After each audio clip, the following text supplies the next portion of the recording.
Bonjour et bienvenue, ici Johnny Hunting, votre business coach et constant marketing. Alors j'ai remis les gants pour cette vidéo parce que c'est un sujet très particulier. Je vais vous parler de l'entraînement de Saitama dans One Punch Man. Et il y aura aussi Sangoku en invité. Et dis mais, what the fuck, de quoi il parle? Pourquoi il fait une vidéo sur les mangas? Alors en fait, justement, j'ai dans ces mangas eu l'une des meilleures, pour moi les meilleures leçons de développement personnel. Pourquoi? Parce que je vais vous introduire rapidement les personnages. Vous savez, souvent dans ces mangas, ça présente des personnages qui ont une force incroyable, qui sont limite presque invincibles, ou en tout cas qui ont atteint l'excellence dans leur art. Que ce soit Saitama qui est invincible dans One Punch Man, qui terrasse ses ennemis en un seul coup de poing, ou Sangoku qui est devenu une sorte de Super Saiyan God, Dragon Ball Super, enfin bref, qui est le personnage qui sauve tout le temps la Terre et qui sauve ses amis. Puisqu'avant, Sangwan est censé devenir le plus fort, hélas, il a préféré se consacrer à ses études. Enfin bref. Et donc l'idée ici, c'est que, vous savez, dans One Punch Man, donc l'idée c'est que, en fait, ce manga, Saitama, le personnage principal, c'était un mec lambda. Voilà, qui avait une petite vie normale, et dont le fantasme était de devenir un héros. Il a voulu devenir héros, défendre son petit village, défendre sa ville et se battre contre les méchants monstres. Et donc on le montre au début, voilà, qui se fait rétamer par les monstres mais qui se bat jusqu'à pouvoir les battre. Et donc l'idée dedans, c'est que voilà, après on le montre plusieurs années plus tard, qui est devenu le One Punch Man qu'on connaît, crâne chauve, qui terrasse ses ennemis en un seul coup de poing. Le mec invincible, tellement invincible qu'il s'ennuie. Il s'ennuie, il n'a toujours pas d'adversaire à sa taille et il s'emmerde. Il veut devenir héros, donc il y a une histoire de classification des héros. Classe S, c'est les héros qui sont les plus forts pour affronter les ennemis les plus dangereux. Il y a classe A, B, C, etc.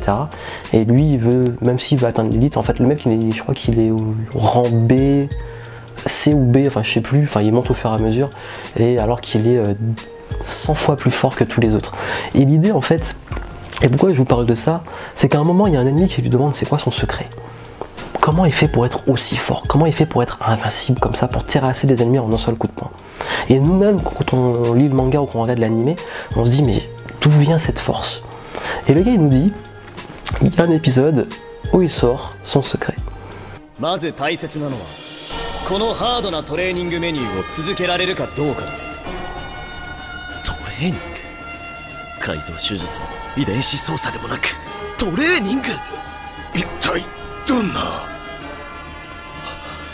Il dit que son secret, c'est...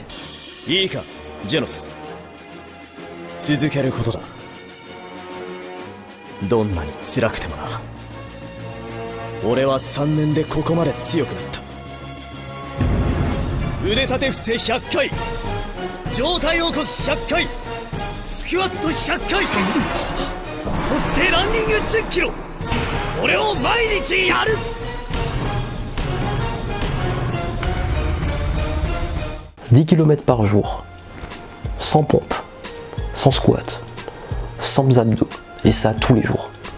10 km sans pompe, sans squat, sans abdos, tous les jours. Même moi je pourrais le faire, enfin je veux dire, j'ai essayé, j'ai fait ça pendant quelques semaines, sans pompe, c'est ce qu'on fait à mes entraînements, c'est que mieux qu'on fait à nos entraînements, les abdos c'est encore plus facile, 10 km c'est ce que je fais régulièrement et que je pourrais faire tous les jours, c'est juste que je me donne des moments de repos. Enfin bref, c'est un entraînement qui pour tout sportif confirmé serait facile. Et là on se dit mais what the fuck. Certes c'est une fiction, mais quand on voit des gens super forts, des gens au top, des gens qui excellent dans leur art, quel que soit le domaine, on se dit ils ont un secret. C'est quoi leur secret? C'est quoi leur truc? Qu'est-ce qui fait qu'ils sont aussi forts? Donc du coup on va voir on regarde, je sais pas, je prends l'exemple de Michael Jordan, ou plus récemment celui qui cartonne en NBA maintenant au moment où je fais la vidéo, c'est Stephen Curry qui marque des 3 points non-stop, enfin dès qu'il tire ça rentre. Et on se dit mais wow, c'est qui ces mecs? C'est des extraterrestres. Usain Bolt qui court, qui est une machine qui court plus vite que l'éclair. On a des réussites entrepreneuriales comme Steve Jobs, qui n'est plus là maintenant, mais qui était un extraterrestre pour beaucoup. On a Oprah Winfrey qui a monté son show. On se dit, wow, elle cartonne, elle est à l'aise, elle inspire la motivation et tout.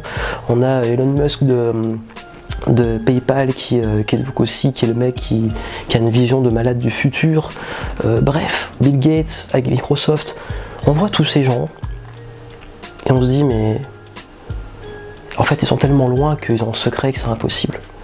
Et vous savez ce qui se passe, c'est que souvent on demande à ces personnes quel est leur secret. Il y a plein de livres, il y a des livres, il y a des interviews d'eux, on en trouve partout, on leur demande mais comment ils font. Et ces gens-là ils vous disent quoi? 俺はハゲていた。そして強くなっていた。つまりハゲるくらい死に物狂いで己を鍛え込むんだ。それが強くなる唯一の方法だ。新人類だの進化だのと遊んでいる貴様らでは決してここまでたどり着けん。自分で変われるのが人間の強さだ。なんだと？こいつ本気か。先生、あなたという人は。ふざけないでください。え？それは一般的な筋力鍛錬だ。しかも大してハードでもない通常レベルだ。俺は強くならなければならないんだ。そんな冗談を聞くためにあなたの元に来たのでは断じてない。 Ils nous disent que tous les jours, qu'est-ce qu'ils font? Ils se lèvent tôt, ils se bougent, ils font du sport, ils méditent, ils essaient d'avoir une alimentation la plus saine possible, ils font attention à leur alimentation, à leur façon de consommer, ils se forment régulièrement, ils lisent beaucoup, ils dorment bien, ils se font coacher, ils ont des gens qui les accompagnent pour les améliorer, etc. Bref, voici le type de conseils qu'on a la plupart du temps. Et qui persévèrent aussi, qui agissent tous les jours, qui travaillent beaucoup. Et là on se dit, mais c'est quoi l'arnaque? C'est bon, ça on le sait, mais qu'est-ce que tu fais vraiment? C'est quoi ton secret? Saitama Senseiの強さは明らかに体を鍛えた程度のものではない。そうだ。俺はお前のその秘密を知りたいのです。 Bah oui, c'est ça mon secret, je me lève tous les jours, je me bouge, je médite, je me forme, je travaille tous les jours. Oui, mais tu dois bien avoir un secret pour avoir de tels résultats, pour être milliardaire, pour être aussi fort, pour marquer aussi bien aux 3 points, pour terrasser des ennemis un coup de poing si on parle dans les fictions. T'as un secret. Et dans One Punch Man, en fait, il y a son disciple, son élève qui... c'est marrant parce qu'il y a des épisodes qui essaient de l'espionner, de comprendre. Et à un moment, il y a même ce qu'on appelle un OAV, un épisode à part, où il cherche à essayer de voir si c'est pas dans les frites qu'il mange, s'il n'y a pas un truc dans les frites, un ingrédient secret, s'il n'y a pas un truc qui c'est un secret en fait. Mais en fait il n'y a pas de secret. Le secret c'est qu'il n'y a pas de secret. Vous les connaissez déjà les réponses. Vous savez déjà ce qu'il faut faire. Et c'est ça la grande leçon en fait. Dans One Punch Man, le mec, ça se trouve, on sait pas, mais ça se trouve c'est vraiment ça. C'est vraiment qu'il a son petit workout, sa petite routine, où il fait ses 10 km, ses 100 pompes, sans squat, sans abdos. Et puis voilà, en fait le truc c'est qu'à force de le faire tous les jours, il est devenu très bon dedans.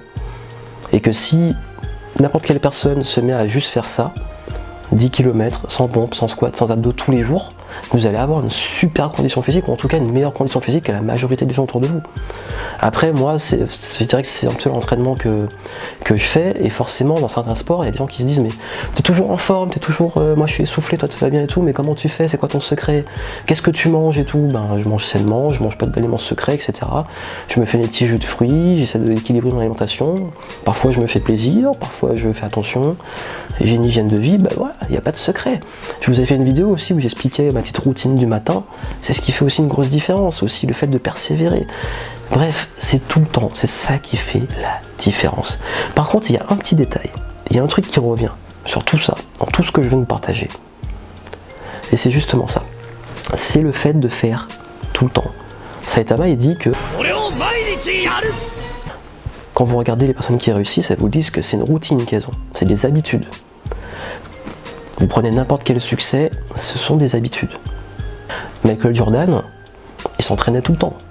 Il restait à la fin de l'entraînement.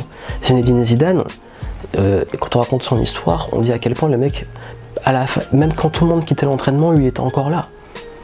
David Beckham, avec son shoot légendaire, il s'entraînait tout le temps au tir. Stephen Curry, il s'entraîne tout le temps. Le Cristiano Ronaldo en football, regardez des vidéos, c'est peut-être celle qu'on trouve le plus de vidéos récentes de Cristiano Ronaldo à l'entraînement. Regardez comment il s'entraîne par rapport aux autres. C'est une machine comparée aux autres quand on le voit, parce qu'il s'entraîne beaucoup plus.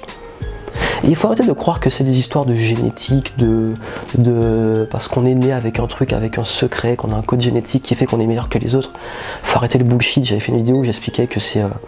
il y a même une citation qui dit que le génie c'est 1% d'inspiration et 99% de transpiration. C'est ça. Vous avez peu importe, peut-être qu'on a peut-être des avantages ou pas génétiques et tout. Ce qui fait la différence, c'est l'entraînement. Usain Bolt, j'ai vu un documentaire sur lui où le gars, on le voit en train de vomir pendant les entraînements. Vous prenez n'importe quel sportif, vous voyez ses entraînements, vous n'enviez pas du tout. Vous prenez Georges Saint-Pierre en arts martiaux, à l'UFC notamment, en MMA. Le gars, ses entraînements, mais ça fait peur. Et c'est ça le secret, c'est la persévérance dans l'entraînement. C'est l'art de tous les jours se lever et d'aller se bouger son cul pour avoir ce qu'on veut. Et vous prenez n'importe laquelle de ces réussites, en tout cas les réussites des personnes qui sont parties de zéro, parce qu'on croit souvent que la réussite c'est un héritage et tout. Souvent les gens qui réussissent en héritant, ils plantent le truc au bout d'un moment. Enfin bref, quand on gagne au loto, les gens ils claquent tout. Je vous parle des réussites en partant de zéro. C'est-à-dire que quand même la majorité des réussites, c'est des gens qui tous les jours se lèvent, se bougent le cul et persévèrent. Ce qui se passe très souvent, c'est que la majorité des gens, ils arrêtent à la première difficulté. C'est difficile, j'arrête. L'entraînement est dur, je commence à être essoufflé, j'arrête. Je commence à travailler, j'ai pas de résultat, j'arrête. Il y a un moment, c'est normal que vous n'ayez pas de résultat si vous arrêtez à la première difficulté, parce que c'est après la difficulté que la progression elle se fait. Et la persévérance, c'est pas la persévérer dans la facilité, c'est persévérer dans les épreuves. Vous prenez les réussites. J'avais fait une vidéo, j'avais fait une conférence où j'expliquais tout ça, où Michael Jordan qui a été viré de son équipe du lycée parce qu'on lui disait qu'il était pas bon. On connaît la légende que c'est devenu. Le mec il vend encore des chaussures alors qu'il est même pas en activité. Vous prenez J.K. Rowling, celle qui a écrit Harry Potter, dont le script a été refusé je ne sais pas combien de fois. Et je ne sais plus le nombre exact, je crois 12, enfin même plus, ça a été refusé. Personne ne voulait le script d'Harry Potter. Regardez maintenant le succès que c'est, et ceux qui n'ont pas investi dans son script, comment ils s'en mordent les doigts aujourd'hui. Il y a il y a Henry Ford qui a planté des boîtes avant de pouvoir réussir, Steve Jobs qui a été viré de sa propre boîte, etc. Enfin, vous les connaissez ces histoires, on en parle tout le temps, j'en ai parlé déjà. Bref, quand vous vous intéressez au minimum aux biographies des gens qui ont réussi, même Oprah Winfrey, vous vous rendez compte que c'est des gens qui ont connu des grandes galères, qui ont en chié dans leur vie, mais qui ont persévéré pour avoir ces résultats. Et si vous ne persévérez pas, si vous n'allez pas au-delà de ces difficultés, vous n'aurez pas ces résultats dans votre vie. Et ça c'est important. Et je voulais en revenir, je voulais parler de Sangoku, forcément je ne peux pas parler de manga sans parler de Sangoku qui est pour moi le top du top, hein, d'où le t-shirt. D'ailleurs je suis combat Sangoku vs Superman qui gagne. Moi je pensais à savoir, vous avez compris. En tout cas l'idée, Sangoku, c'est le mec qui s'entraîne 10 fois plus que les autres. Sangoku, quand vous le voyez, il va dans ce qu'on appelle la salle de l'esprit et du temps, où il peut s'entraîner pendant un an dans la salle de l'esprit et du temps, c'est un jour sur Terre. Donc avant les grands combats, il part s'entraîner, donc il a fait par exemple en 3 ans, 4 ans, 5 ans d'entraînement, alors que c'était 3-5 jours sur Terre. Et il arrive, il est plus fort. Et c'est toujours dans le manga à chaque fois, c'est celui qui arrive, quand tout le monde se fait rétamer, tout le monde s'est battu jusqu'au bout, il y a Sangoku qui arrive pour terrasser l'ennemi. Et même quand il n'est pas là, même quand il est mort, c'est lui qui encourage son fils pour pouvoir se battre. Et donc vous avez compris l'idée, c'est que quoi qu'il arrive, c'est dans la persévérance. Et son plus grand rival, Vegeta et Sangoku, la grande rivalité, Vegeta on pourrait se dire que par rapport, qu'il est moins fort que Sangoku. Et c'est un petit peu le cas, très souvent, même si dans DB Super on ne sait plus trop. Mais l'idée c'est que il a toujours tellement voulu être meilleur que Sangoku qu'il a persévéré. Il s'est entraîné comme un dingue jusqu'à atteindre un niveau où leur combat était dantesque, où justement il a pu atteindre ce niveau-là, parce qu'il a persévéré. Et là je vous donne des exemples de fiction, de manga, parce que ça me tenait à cœur, surtout par rapport à One Punch Man et la petite leçon qu'il y a derrière. Mais vous avez compris que l'idée c'est qu'il n'y a pas de secret en fait, il n'y a pas de grand secret, il n'y a pas un truc que les gens savent que vous ne savez pas, c'est juste que les gens ils se bougent, ils se forment. Peut-être qu'ils savent des trucs que vous savez pas parce que justement ils se sont formés, mais c'est à vous de vous renseigner, à vous de vous former, à vous de vous bouger, de mettre en pratique surtout. Savoir c'est bien, vous savez tout ça, vous savez, c'est comme ceux qui savent qu'il faut faire il faut courir, il faut faire des pompes, il faut faire des squats et tout pour être en meilleure forme physique, et qui le fait vraiment. Oui, on sait qu'il faut manger sainement pour se sentir mieux, mais qui le fait vraiment? Oui, on sait qu'il faut méditer pour améliorer sa gestion du stress, de l'émotion, mais qui le fait vraiment? Oui, on sait qu'il faut avoir un équilibre, mais qui le fait vraiment? C'est ça qui fait la différence, c'est votre persévérance, votre faculté à pas chercher, à pas toujours être un chercheur d'opportunités, chercher derrière la réussite des autres, quel est le secret? C'est de savoir qu'est-ce qu'ils font eux, tous les jours. Et on se rend compte que finalement, nous, on peut le faire aussi. Parce qu'ils sont humains, vous êtes humains. Ils ne sont pas des extraterrestres. Ça a été avant, on ne sait pas. Hein. Les fictions, c'est autre chose. C'est un exemple que je vous donnais parce que c'est un truc qui a fait rire beaucoup de monde. Où on se dit, mais c'est quoi son secret? Mais en fait, son secret, nous, on peut le faire. Ben justement, c'est ça. Vous pouvez le faire. Et c'est à vous de jouer. On a assez bavardé. Je n'ai pas le temps de discuter. Alors auquel voulez-vous que je m'attaque en premier? Donc du coup, par où et par quoi commencer? Vous voulez persévérer, vous voulez passer à l'action? Téléchargez mon guide des 7 habitudes pour être plus performant et plus zen au quotidien. C'est un bon départ, vous allez voir que c'est très simple, c'est des habitudes à cultiver. Et si vous voulez aller plus loin, passer à l'action et tout, allez voir la méthode Agir pour passer à l'action, agir, faire votre auto-coaching et agir tous les jours. Et puis si vraiment vous voulez, pour ceux qui veulent avoir un petit boost quotidien, avoir des stratégies, parce que c'est bien d'avoir aussi de développer les bonnes actions, parce qu'il n'y a pas de secret, mais c'est à vous de creuser, d'aller chercher. Il y a le club Révolution Positive, vous avez des conseils réguliers. Mais quoi qu'il arrive, comme je l'ai dit, le plus important, c'est l'action répétée, la persévérance, la faculté à le faire tous les jours. Et c'est là que vous allez devenir invincible mentalement et physiquement, que vous allez être au top. Donc mettez ça en pratique, et je vous retrouve très très vite.